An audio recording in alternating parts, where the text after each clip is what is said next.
on Sai, Sri Sai Satcharitra, Chapter 6.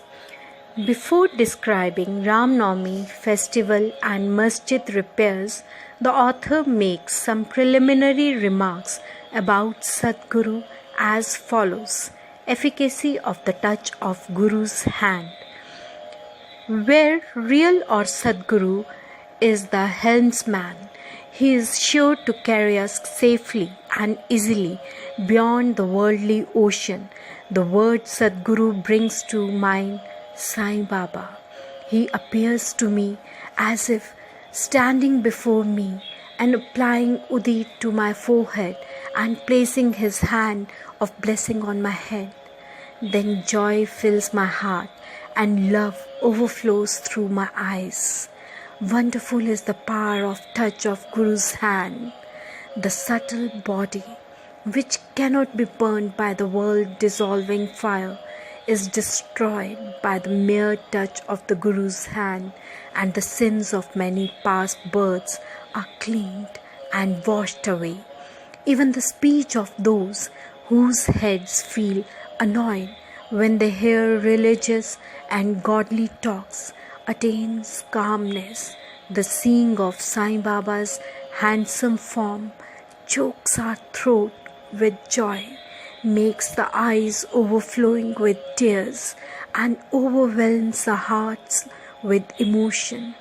It awakens in us, I am Brahm conscious, manifests the joy of self-realization and dissolving the distinction of I and thou, awakens in us.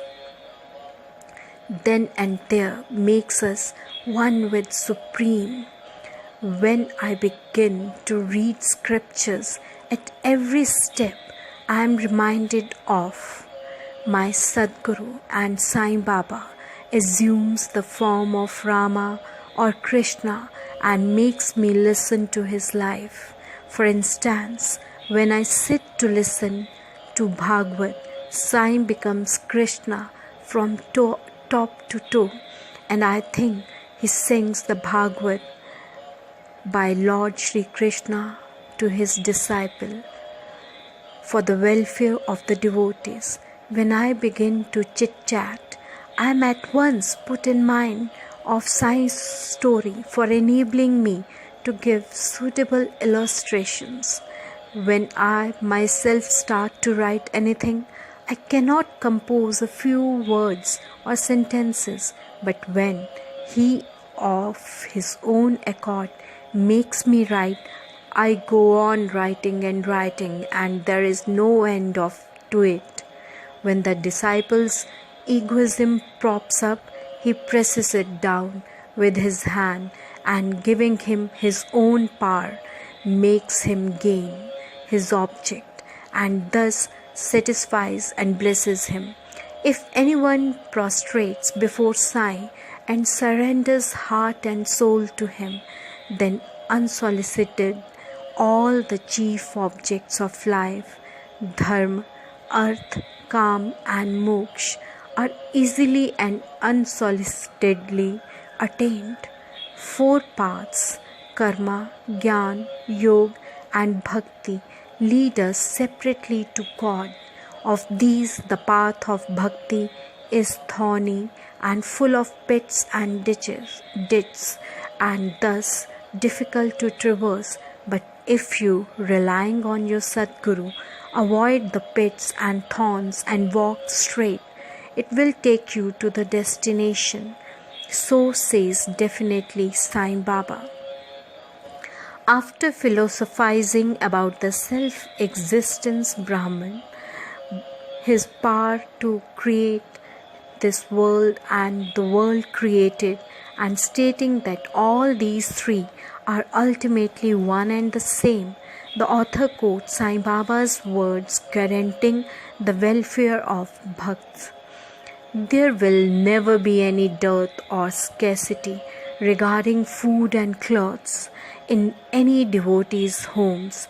It is my special characteristic that I always look to and provide for the welfare of those devotees who worship me wholeheartedly with their mind even ever fixed on me. Lord Krishna has also said the same in Gita. Therefore, strive not much for food and clothes. If you want anything, beg of the Lord. Leave worldly honors. Try to get Lord's grace and blessings and be honored in His court. Do not be deluded by the worldly honor. The form of deity should be firmly fixed in the mind. Let all the senses and mind be ever devoted to the worship of the Lord. Let there be no attraction for any other thing. Fix the mind in remembering me always, so that it will not wander elsewhere towards body, wealth, and home.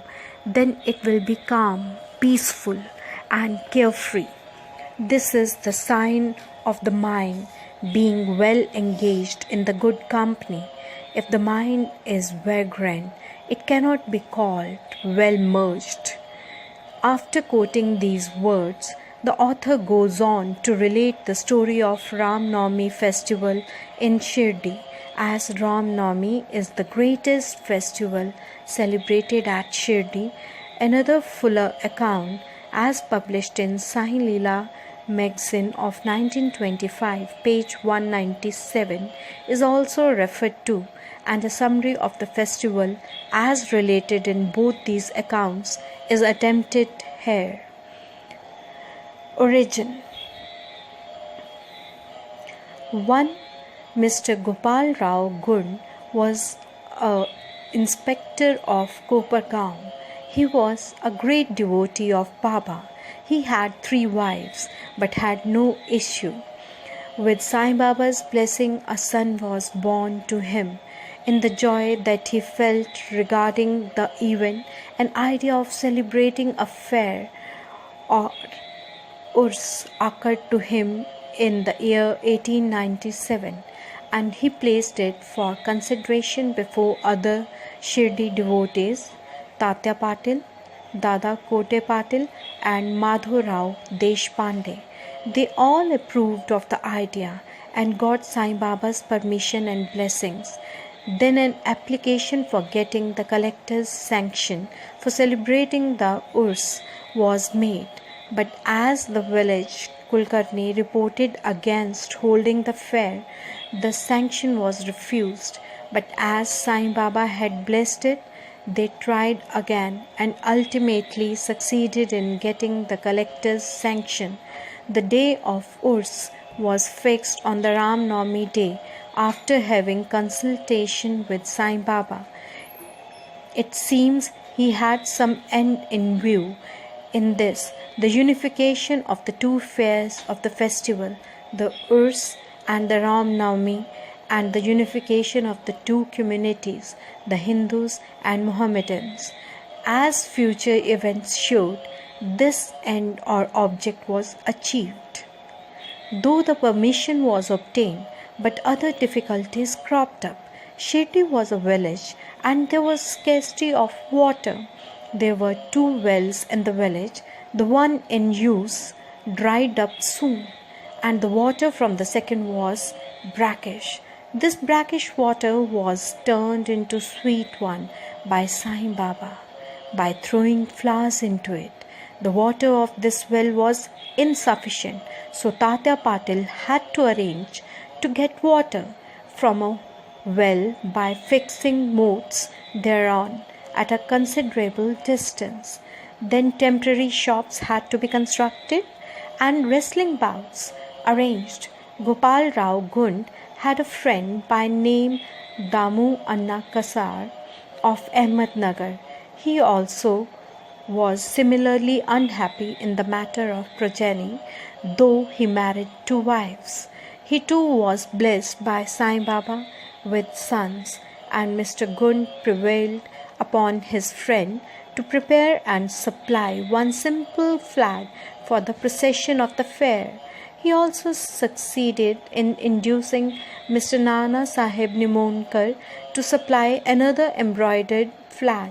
Both these flags were taken in procession through the village and finally fixed at the two ends of the corners of the masjid, which is called by Sai Baba as Dwarka Mai. This is being done even now. The Sandal procession. There was another procession which was started in this fair. This idea of Sandal procession originated with one Mr. Amir Shakkar Dalal, a Muhammadan Bhakt from Korhala. This procession is held in honor of great Muslim saints. Sandal, that is chandan paste, and scrapings are put in the thali, and these are carried with incense burning before them in procession to the accompaniment of band and music through the village, and then after returning to the masjid, the contents of the dishes are thrown on the nimber and walls of the masjid with hands. This work was managed by Mr. Amir Shakkar for the first 3 years and then afterwards by his wife. So on one day, the two processions, the flags by the Hindus and that of Sandal by the Muslims, went on side by side and are still going on without any hitch. Arrangement. This day was very dear and sacred to the devotees of Sai Baba. Most of them turned out on the occasion and took a leading part in the management of the fair. Tatya Kote Patil looked to all outward affairs, while the internal management was entirely left to one Radhakrishnan Mai, a female devotee of Baba. Her residence was full of guests on the occasion, and she had to look to their needs and also to arrange for all the paraphernalia of the fair. Another work which she willingly did was to wash out and clean and whitewash the entire masjid, its walls and floor, which were blackened and were full of soot on account of ever-burning dhuni of Sai Baba. This work she did during the night when Sai Baba went to sleep every alternate day in the Chavdi. She had to take out all the things, including even the dhuni, and after thorough cleaning and whitewashing, replace them as they were before. Feeding the poor, which was so dear to Sai Baba, was also a great item in this fair. For this purpose, cooking on a grand scale and preparing various sweet dishes was done in Radha Krishna Mai's lodging, and various rich and wealthy devotees took a leading part in this affair. Transformation of Urs into Ram Navami festival. Things were going on in this way, and the fair was gradually increasing its importance till 1912, when a change took place. That year, one devotee, Mr. Krishna Rao Jageshwar Bhishm, came for the fair with Dada Sahib Khapre of Amrati, and was staying on the previous day in the Dikshit Wada. While he was lying on the veranda, and while Mr. Lakshman Rao,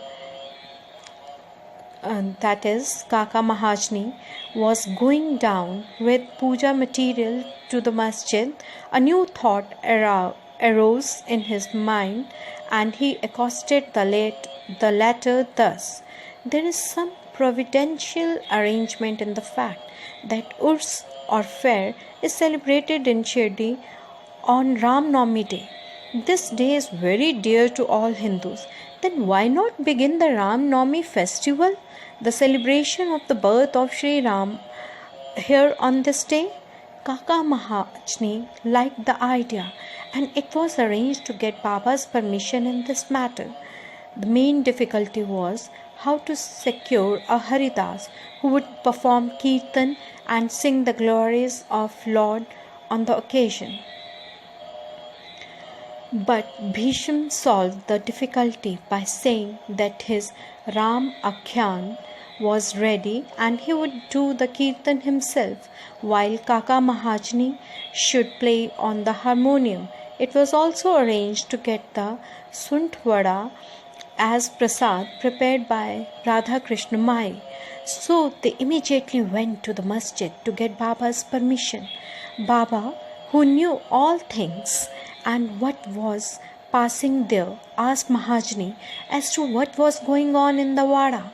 Being rather perturbed, Mahajani could not catch the purport of the question and remained silent. Then Baba asked Bhishma what he had to say. He explained the idea of celebrating Ram Navami festival and asked for Baba's permission, and Baba gladly gave it. All rejoiced and made preparations for the Jayanti festival. Next day, the masjid was decorated with buntings, etc. A cradle was supplied by Radha Krishna Mai and placed in front of Baba's seat, and the proceedings started. Bhishma stood up for Kirtan and Mahajani played on the harmonium. Sai Baba sent a man to call Mahajani. He was hesitating to go, doubting whether Baba would allow the festival to go on or not. But when he went to Baba, the latter asked him as to what was going on and why the cradle was placed there. He answered that the Ram Navami festival had commenced and the cradle was put on for that purpose. Then Baba took a garland from the nimble and placed it round his neck and sent another garland for Bhishma. Then commenced the kirtan. When it came to close, pound sounds of victory to Rama went up and Gulal was thrown up all around amidst band and music. Everybody was overjoyed when suddenly roaring was heard. The red powder thrown around went up somehow, entered Baba's eyes. Baba got wild and began to scold and abuse loudly. People got frightened by this scene and took to their heels. Those intimate devotees who knew Baba well took these scoldings and outpourings of Baba as blessings in disguise. They thought that when Rama was born, it was proper for Baba to get wild and enraged to kill Ravan and his demons in the form of egoism and wicked thoughts, etc. Besides, they knew that whenever a new thing was undertaken at Shirdi, it was usual with Baba to get wild and angry, and so they kept quiet. Radha Krishna Mai was rather afraid and thought that Baba might break her cradle, and she asked Mahajani to get the cradle back. When he went to loosen and unfasten the cradle, Baba went to him and asked him not to remove it.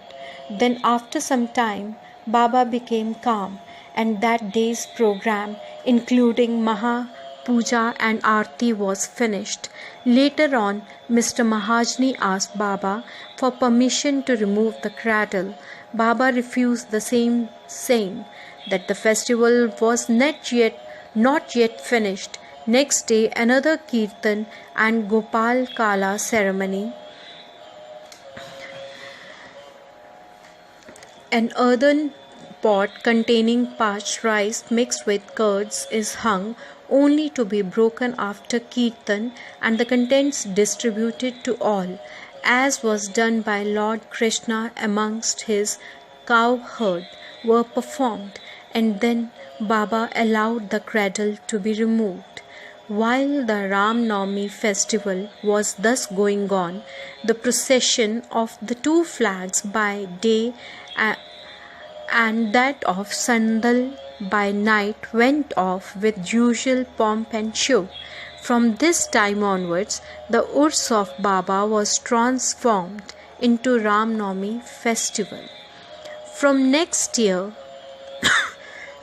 the items in the program of Ram Navami began to increase. Radha Krishna Mai started a Nam Saptah from 1st of Chaitra. For this, all devotees took part by turns, and she also joined it, sometimes early in the morning, As Ram Navami festival is celebrated in many places all over the country, the difficulty of getting a Haridas was felt again. But 5 or 6 days before the festival, Mahajani met accidentally Balabua Mali, who was known as modern Tukaram, and got him to do the Kirtan that year.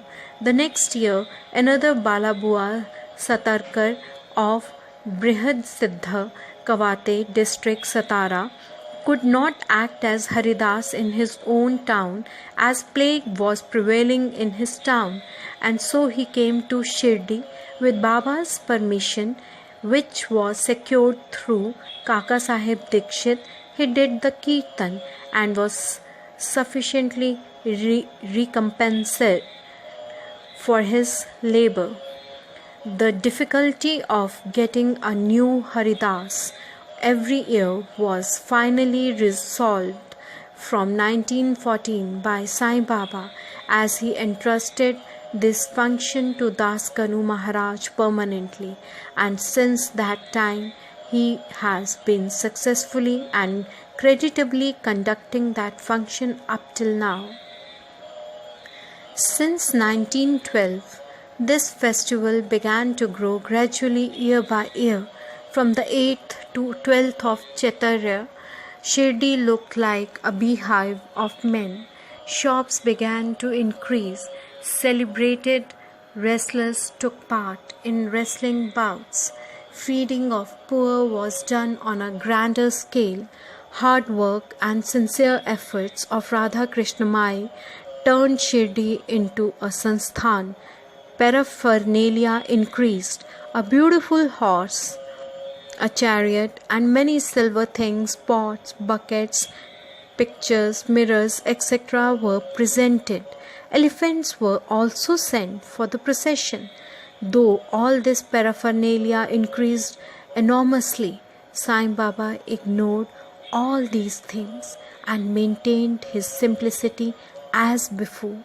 It is to be noted that both the Hindus and Mohammedans have been working in unison in both the processions, and during the entire festival there has been no hitch or quarrel between them at all so far. First, about 5,000 to 7,000 people used to collect, but that figure went up to 75,000 in some years. Still, there was no outbreak of any epidemic or any riots worth the name during the many past years. Repairs to the masjid. Another important idea occurred to Gopal Gund. Just as he started the Urs or fair, he thought that he should put the masjid in order. So in order to carry out the repairs, he collected stones and got them dressed. But this work was not assigned to him. This was reserved for Nana Sahib Chandorkar and the pavement work for Kaka Sahib Dikshit. First, Baba was unwilling to allow them to have these works done, but with the intervention of Mahalsapati, a local devotee of Baba, his permission was secured. When the pavement was completed in one night in the masjid, Baba took a small gadi for his seat, discarding the usual piece of sackcloth used till then. In 1911, the Sabha Mandap was also put in order with great labor and effort. The open space in front of masjid was very small and inconvenient. Kaka Sahib Dikshit wanted to extend it and put on it a roofing. At great expense, he got iron posts and pillars and started the work. At night, all the devotees worked hard and fixed the posts, but Baba, when he returned from Chawri next morning, uprooted them all and threw them out. Once it so happened that Baba got very excited, caught the pole with one hand and began to shake and uproot it, and with the other hand caught the neck of Tatya Patil. He took by force Tatya's feta, struck a match, set it on fire and threw it in a pit. At that time, Baba's eyes flashed like burning embers. None dared to look at him. All got terribly frightened. Baba took out a rupee from his pocket and threw it there as if it were an offering on an auspicious occasion. Tatya also was much frightened. None knew what was going to happen to Tatya, and none dared to interfere. Bhagoji Shinde, a devotee of Baba, made a little boldly advance, but he was pushed out by Baba. Madhur Rao also was similarly treated, he being pelted with brick pieces. So all those who went to intercede were similarly dealt with. But after some time, Baba's anger cooled down. He sent for a shopkeeper, got from him an embroidered feta, and himself tied it on Tatya's head, as if he was being given a special honor. All the people were wonderstruck to see the strange behavior of Baba. They were at a loss to know what enraged Baba so suddenly and what led him to assault Tatya Patil, and why his anger cooled down the next moment.